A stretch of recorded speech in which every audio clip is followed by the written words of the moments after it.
जनसुराज किसी गठबंधन में शामिल नहीं हो सकता है, क्योंकि इनका सिद्धांत ही अलग है। राष्ट्रीय जनता दल में मुकेश सहनी जाएंगे, उनकी कोई बाजूद नहीं है, और कई अन्य छोटी छोटी दलों के लेकर के महागठबंधन बन रही है। कांग्रेस के लिए कोई ऐसा उनके पास अभी बिहार में लीडर नहीं है, और कह लीजिए एक बड़ी पार्टी है बीजेपी, उनमें तो चीफ मिनिस्टर के लाके एक भी फेस वैल्यू नहीं है। नमस्कार, आप देख रहे हैं पब्लिक न्यूज 24 और मैं हूं आपके साथ हूं श्वेता मिश्रा। जिस तरीके से इंडिया गठबंधन में गठबंधन को लेकर खींचतान चल रही है, सीएम के फेस के लिए चल रही है, और वही इसी मुद्दे को लेकर इस वक्त मेरी मौजूदगी जनसुराज के कोर कमेटी के सदस्य गजेंद्र माझीदी मेरे साथ मौजूद है, और इनसे ही बातचीत करते हैं और इनसे ही जानते हैं कि ये उस मामले को कैसे देख रहे हैं और वही इस पर ये क्या कुछ कहना चाहते हैं। सबसे पहले सर, आपका हमारे चैनल पर स्वागत है। हाँ, न्यूज 4 चैनल को 24 चैनल को मैं बहुत धन्यवाद देता हूँ इस सवाल के लिए। अच्छा सर, जिस तरीके से इंडिया गठबंधन में सीएम के फेस के लिए खींचतान चल रही है, क्या लगता है कि क्या कुछ हो सकता है? बिहार के राजनीति को एनालिसिस करेंगे तो महागठबंधन में सबसे बड़ी पार्टी राजद है, राष्ट्रीय जनता दल, और राष्ट्रीय जनता दल के इर्द गिर्द ही सभी राष्ट्रीय जनता दल में कांग्रेस है, जिनकी बाजूद नहीं है बिहार में। राष्ट्रीय जनता दल में मुकेश सहनी जाएंगे, उनकी कोई बाजूद नहीं है, और कई अन्य छोटी छोटी दलों के लेकर के महागठबंधन बन रही है। तो इसलिए फेस वैल्यू तो राजद का ही होगा, राजद का ही होगा। फेस वैल्यू तो कांग्रेस की तरफ से कांग्रेस के लिए कोई ऐसा उनके पास अभी बिहार में लीडर नहीं है जो जिसको फेस वैल्यू बना करके चुनाव। कन्हैया कुमार को लेके चल रहा है कि वो लड़ सकते हैं। कन्हैया कुमार एक एलिमेंट सोच सकते हैं कांग्रेस के, लेकिन फेस वैल्यू चीफ के लिए नहीं है, मुख्यमंत्री के लिए यहाँ फेस वैल्यू नहीं हो सकते हैं। नहीं हो सकते हैं तो कौन हो सकता है? जो राजद बड़ी पार्टी है उसके तेजस्वी यादव ही हो सकते हैं महागठबंधन में, और कह लीजिए एक बड़ी पार्टी है बीजेपी, उनमें तो चीफ मिनिस्टर के लाके एक भी फेस वैल्यू नहीं है। कोई नहीं है, कोई नहीं है। नीतीश कुमार नहीं होंगे इस बार। नीतीश कुमार के छोड़ दीजिए, तो भारतीय जनता पार्टी के अंदर कर रहे हैं कि उनके मुख्यमंत्री के लायक कोई वैल्यू नहीं है जिससे जनता के वोट मोबिलाइज कर सके। सम्राट चौधरी हैं और भी हैं। चौधरी जुम्मे 5 साल के राजनीतिज्ञ हैं, उनको सब कुशवाहा लोग तो मानता ही नहीं है। दलित कैसे मान लेगा उनको मुख्यमंत्री, अति पिछड़ा कैसे मान लेगा उनको मुख्यमंत्री? ये सवाल नहीं है।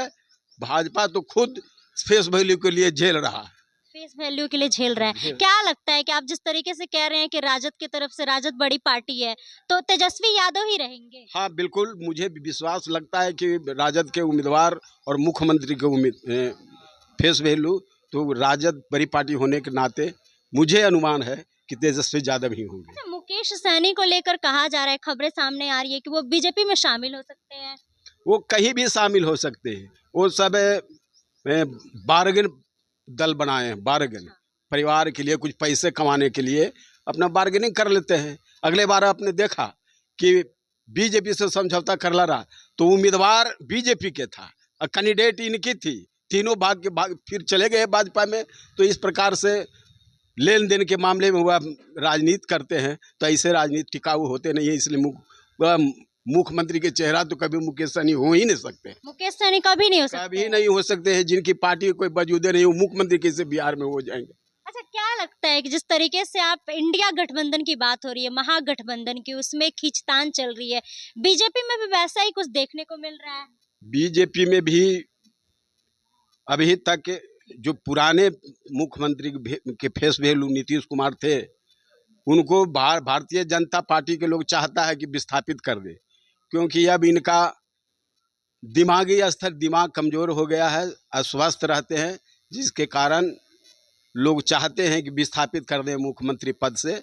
लेकिन नीतीश जी अभी तक अड़े हुए हैं, लेकिन देखिए आगे क्या होता है।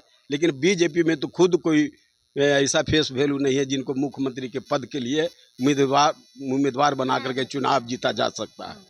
तो ये चल रही है, अभी चलेगी, अभी दौर अभी आगे और बाकी है। इसलिए मैं समझता हूँ कि महागठबंधन में अपने को दावा पेश करने वाले मुख्यमंत्री का हमरा लगता है कि न कांग्रेस है न अन्य दल है, वो केवल और केवल तेजस्वी यादव ही दावा करने वाले मुख्यमंत्री अच्छा, के लिए। इंडिया गठबंधन टूट सकता है जिस तरीके से आप कह रहे हैं कि सिर्फ तेजस्वी यादव है। हाँ, संभव है। लोग चर्चाएं करते हैं कि हो सकता है कि चुनाव कांग्रेस अलग लड़ेगी, लेकिन अभी कांग्रेस अलग लड़ के भी बिहार में कुछ नहीं कर सकती है। कांग्रेस अपने वजूद के लिए अभी आगे बढ़ रही है। तो वर्तमान जो ये 2025 का चुनाव है, उस चुनाव में कांग्रेस कुछ अकेले लड़के नहीं कर सकती है। इसलिए वो राजद के ही फेस वैल्यू पर उनको लड़ना होगा, तब अपने बावजूद भी कांग्रेस बचा सकता है बिहार में, अन्यथा बावजूद भी बचाना मुश्किल है अच्छा, कांग्रेस क्या को। लगता है कि इस बार बिहार में क्या होगा, बदलाव होगा? नहीं, बदलाव के लिए देखिए, बदलाव के लिए एक जन आंदोलन होता है। जब जब आप देखेंगे आंदोलनों के इतिहास में, तो जब जब बिहार में आंदोलन हुआ है, चाहे 1974 का आंदोलन हुआ हो, चाहे और बहुत सारे हैं, नक्सल आंदोलन हुआ है, तो आंदोलन मास मूवमेंट होता है तब ये बदलाव आती है।